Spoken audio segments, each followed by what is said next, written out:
Здравейте, приятели! Днешната рецепта е марселива лютеница. За нея е необходимо сол, захар, оцет, олио, печени чушки, които предварително изпекохме. Ще ги обелим и след това ще ги добавим към останалите зеленчуци, моркови, връзка магдanoz, патладжан, чесън и домати, които предварително са обелени. Всичко това изсипваме в тава. Магданоза го оставяме на страна.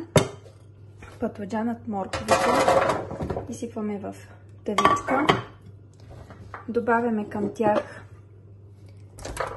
чесънът и доматите.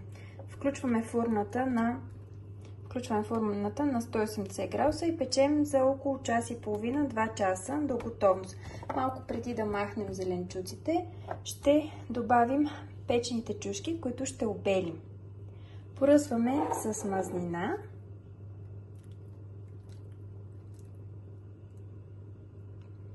И слагаме в фурната. Всички зеленчуци ще се овкусят, доматите ще си пуснат своя сок. Към зеленчуците добавяме и печените чушки. Разбъркваме добре и оставяме още за 10 минути във фурната.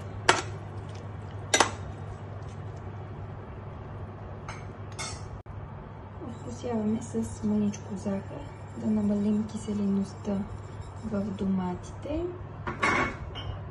и малко сол на вкуса. После ще опитаме и ще добавим още, ако е необходимо. Разбъркваме и оставяме във фурната за 10 минути. След като зеленчуците са ни готови и леко ги охладихме, към тях прехвърлихме ги в блендера и към тях добавяме оцет,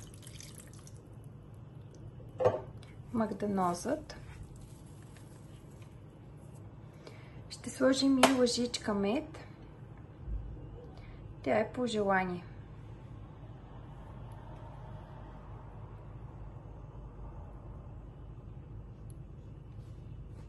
Мъничко кимьон и включваме блендера. След това ще опитаме на вкус как е и ако трябва ще се добави още захар, оцет или сол.